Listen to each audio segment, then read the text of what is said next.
If that storm would have gone 50 more miles this way, we could have had a little bit of rain, had some north wind. It really messed up my weekend because I even texted Marcus on Saturday going, how hot was it today? Yeah. It was like a Turkish bath. Not that I would know what a Turkish bath felt like, but you know what? Sure. If there were one, it would have been that hot. How hot was it? Was it 97? Yeah, it was 97 on Saturday. It was very warm here in East Texas. And tomorrow it is going to be even hotter than what it was the last several days. Now, Cristobal continues to move off to the northeast here. You can notice a lot of rain associated with this storm.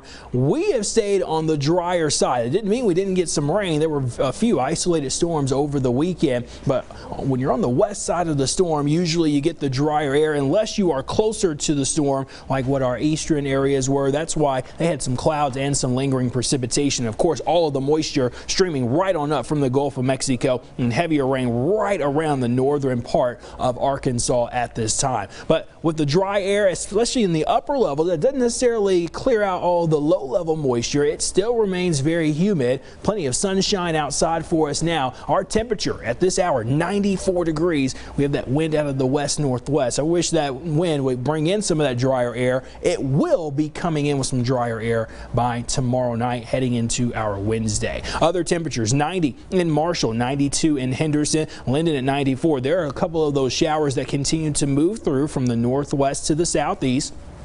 Down over in Toledo Bend, just a few showers nearby there. These will fall apart as we lose the daytime heating, so I don't expect these to last no more than a couple of hours or so. Let's talk about the forecast tomorrow. If you got to be outside, it is best to do any outdoor work early in the morning. If you are going to be outside, being by the pool is a great idea. Lots of sunscreen will be needed tomorrow. Look at the temperatures in the afternoon. We are tracking upper 90s to near 100 degrees. Let me show you who could reach 100. Sulphur Springs, Canton, Athens, even Emory, 99 I have for you. Palestine at 99. Farther to the east, still on the hot side. I think you'll have a few more clouds though. 97 Jefferson, Henderson, Longview, and Nacogdoches. 98 in Center. Mineola also at 99. But the key for tomorrow, not just the temperature, but how it will feel outside. This is 2 o'clock. Heat index right around 100.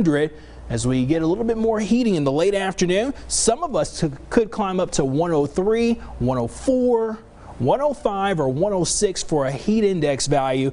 Maybe it's just for a brief period of time, but this is dangerous heat that we're talking about, and we typically don't see our first 100-degree day until about the middle of July. So we'll make a run at it come our way tomorrow. The result of the cold front coming in tomorrow night, a slight rain chance in our deep East Texas counties tomorrow, and then on Wednesday, lower humidity, 89 for the temperature. Yeah, that's still warm. We'll get some comfortable mornings though. Low temperatures down into the 60s. We'll start to warm back up. We'll increase the humidity by the weekend. But overall, we'll keep the forecast dry, which does have a little bit of a concern with that as we could start to enter maybe some small drought-like conditions. Deep East Texas, small rain chance very late tomorrow with the front, and then we'll get some lower humidity. A pleasant morning up ahead, especially by Thursday. Marcus, thank you.